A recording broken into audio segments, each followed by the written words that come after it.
The moment you open your mouth to explain yourself, you have already lost. Picture it. The accusation lands, a subtle jab at a dinner party, a questioning of your competence in a meeting, a lover twisting your words. You feel the heat rise in your chest. The cortisol spikes. Your brain screams that you are being misunderstood, that the truth is being distorted, that you must correct the record immediately. So you speak, you clarify, you justify, you offer context. And in that exact second, you have handed them your throat. Because the world does not judge you by the truth of your words. It judges you by the desperation of your delivery. The one who explains is the one who submits. The one who defends is the one who accepts the other person's authority to judge them. Niccolò Machiavelli, the master of power dynamics, understood a brutal truth that modern society has tried to breed out of you. He knew that power is not about being right. It is about who holds the frame. And the moment you defend yourself, you step into their frame. You become the defendant in their courtroom. But what if you didn't? What if, when the attack comes, you did the one thing that terrifies a manipulator more than anything else? Most people go through life as emotional puppets.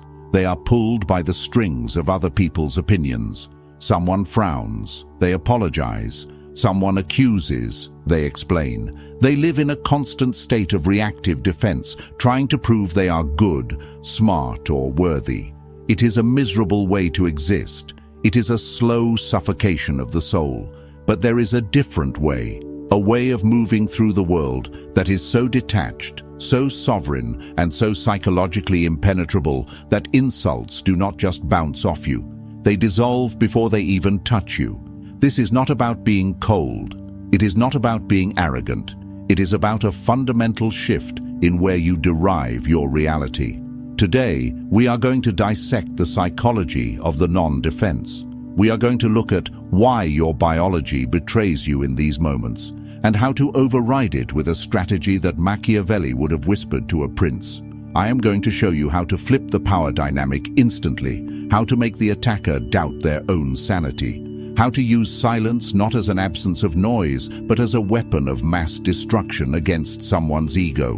But be warned, this requires you to kill a part of yourself that you have been feeding since you were a child, the part of you that begs to be understood, the part of you that needs permission. If you can kill that need, you become dangerous. You become untouchable. Let's begin. So, why do you do it? Why, when someone challenges you, is your first instinct to provide evidence of your innocence? It starts in childhood. Think back. When you were 5 years old and a parent or a teacher accused you of something, what was the only way to escape punishment? Explanation. I didn't break it, it fell. I didn't hit him, he hit me first. You learned that authority figures hold the power of judgment. And you learned that your survival depended on convincing that authority figure that you were good.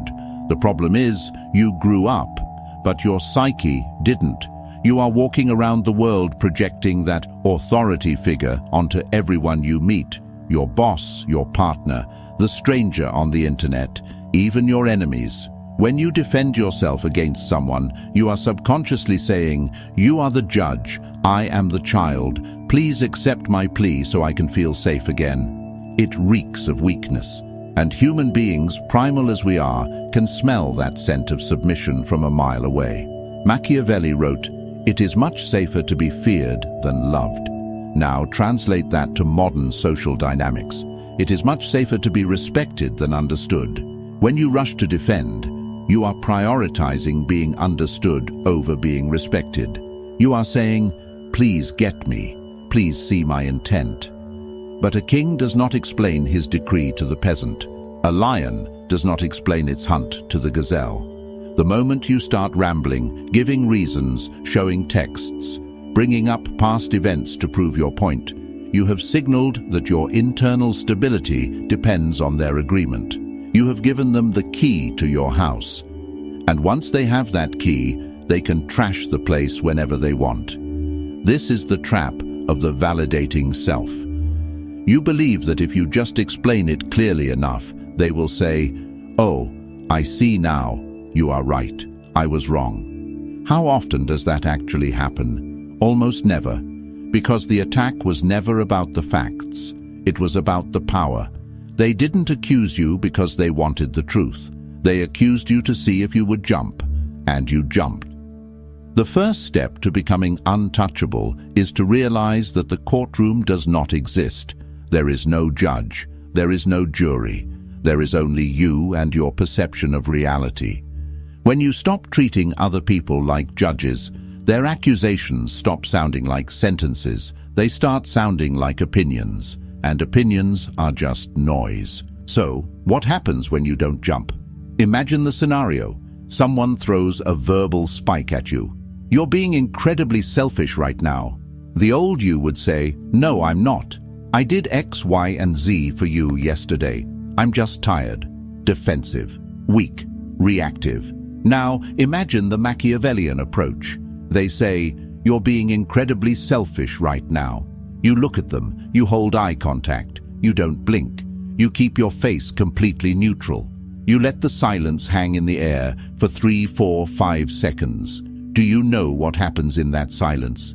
It is a psychological vacuum. The human brain is terrified of silence during a conflict. It signals a rupture in the social fabric. It signals that the other person is not playing the game. When you stay silent, you are mirroring their energy back at them. You are forcing them to sit in the tension they created. Usually, they will start to crumble. They will speak again to fill the void. "I mean, you're not always selfish, but just right now. Why are you looking at me like that?" They start defending themselves against your silence. The power has flipped. This is the grey rock method taken to a weaponized level. You become a void. A void cannot be attacked. You cannot punch mist. You cannot cut water. By refusing to provide the resistance of a defense, you cause their attack to pass right through you and unbalance them. This requires immense internal control, because inside, your ego is screaming. Fight back. Say something clever. You must leash that dog. Machiavelli knew that the most powerful person in the room is the one who cannot be read. If you defend, you reveal your values.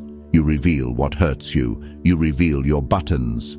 "I'm not stupid," you shout. Now they know your insecurity is intelligence. "I'm not a bad person."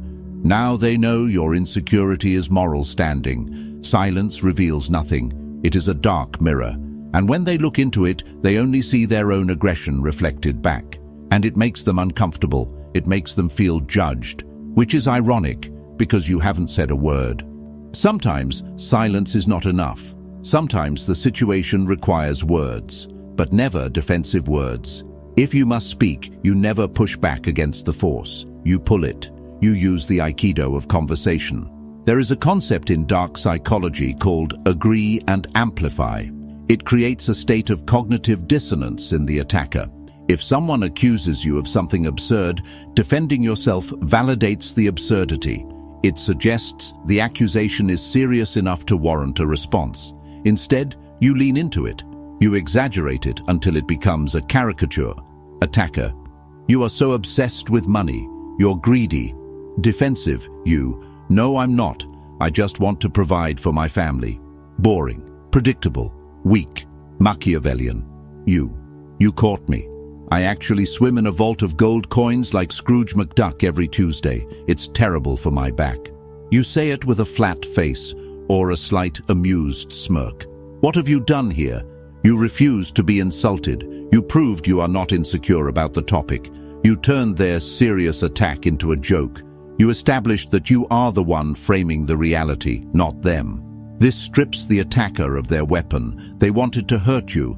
Instead, you took their knife and started peeling an apple with it. It signals amused mastery. Amused mastery is the ultimate state of high status. It is the attitude of a parent watching a toddler throw a tantrum. You don't get angry at the toddler. You don't argue with the toddler. You are amused by the drama because you know you are safe. When you defend yourself, you are getting down on the floor and screaming with the toddler. Don't do that. Stand up, look down, smile. Robert Greene, in the 48 Laws of Power, talks about Law 25, recreate yourself. Part of that is refusing the identity others try to thrust upon you. When they label you, they are trying to put you in a box. If you fight the box, you are still interacting with the box. If you mock the box, you dissolve it. You're arrogant. I prefer the term charmingly confident, but sure. You don't care about anyone but yourself. I'm working on it. I'll add you to the list of people I care about next year. It is savage, it is dismissive, and it is incredibly attractive. Why? Because it shows you are whole. You do not need their validation to know who you are. A person who knows they are generous laughs when called stingy. A person who knows they are smart laughs when called stupid. If you are defending, it is because deep down, you fear they might be right. And that is the shadow work you must do. Let's go deeper into the philosophy of the interaction. Every conversation has a meta-structure, a hidden architecture. In a conflict, there is usually a judge and a defendant. The judge asks questions. Why did you do that? What were you thinking? Who do you think you are? The defendant answers, I did it because I was thinking that. Whoever is asking the questions holds the power. Whoever is answering is losing status. The most lethal Machiavellian trick is to simply refuse the role of defendant and seize the role of judge. You do this by answering a question with a question, or by analyzing their behavior instead of your own. Them. Why are you always so late? Defensive. You. There was traffic and my alarm didn't go off. Losing. Machiavellian. You. Why does my arrival time affect your mood so deeply? Boom. Do you see the shift? Suddenly, we are not talking about the clock. We are talking about their emotional stability. We are talking about their reaction. You have put the spotlight back on them. Them. You're being ridiculous. Machiavellian. You. What makes you feel the need to use labels like that to get your point across? You are psychoanalyzing them in real time. This is infuriating to a manipulator. They want you on your back foot. Instead, you are walking around them, observing them like a specimen in a jar. It's interesting that you perceive it that way. Does saying that make you feel better? You seem very invested in this. These phrases are shields. They acknowledge the sound coming out of the other person's mouth, but they do not accept the content. It is a boundary, a verbal force field. You are saying, this is your stuff, not mine. Keep it. This is not just a technique. It is a spiritual stance. It is the realization that other people's perceptions of you are none of your business. Their anger is their problem. Their disappointment is their responsibility to manage. When you defend, you are trying to carry their emotional baggage for them. You are trying to fix their feelings. Stop it. Let them carry their own weight. Now, for the paradox, sometimes the most aggressive, defensive, power-flipping move you can make is to agree, but not the way you think. This is not the agreement of submission. It is the agreement of the abyss. Imagine someone is screaming at you. They are listing your flaws. They are trying to provoke a fight. You look them in the eye and say, calmly, you're right, and then you stop talking. You're right. I am difficult sometimes. You're right. I did mess that up. This is the fogging technique. When you throw a rock into a fog bank, what happens? Nothing. No thud. No rebound. It just disappears. When you agree with an attacker, you steal their momentum. They are pushing against a door, expecting it to be locked. When you open the door, they fall on their face. They want a fight. They want resistance. Resistance validates their anger. Agreement neutralizes it. But here is the nuance. You must agree with the truth in their statement without accepting the shame they are trying to attach to it. There is a difference between admitting a mistake and accepting a character assassination. You messed up this report. You're incompetent. Defense. I'm not incompetent. The data was wrong. Power move. You're right. The report has errors. I'll fix it. Notice what was left out. You didn't address the incompetent part. You ignored the insult and addressed the fact. You took ownership of the action, but not the identity. This signals immense confidence. Only a person who is secure in their competence can admit a mistake so easily. Insecure people fight to the death to prove they didn't make a mistake. Secure people say, "Oops, my bad," and move on. Machiavelli would call this disarming the enemy. If you lay down your sword, they look foolish holding theirs. It takes the wind out of their sails. It makes them look hysterical, and you look grounded. And in the long run, history is written by the grounded. None of this works if it is just a tactic. If you are using these lines but your voice is shaking, or your eyes are darting around, or your energy is screaming, "Please like me," it will fail. Dark psychology is 20% words and 80% non-verbal frame. You have to build the internal architecture to support the silence. This brings us back to the shadow. Why does it hurt when they attack you? Because they are touching a wound that is already there. If I tell you, you have green skin, you won't get mad.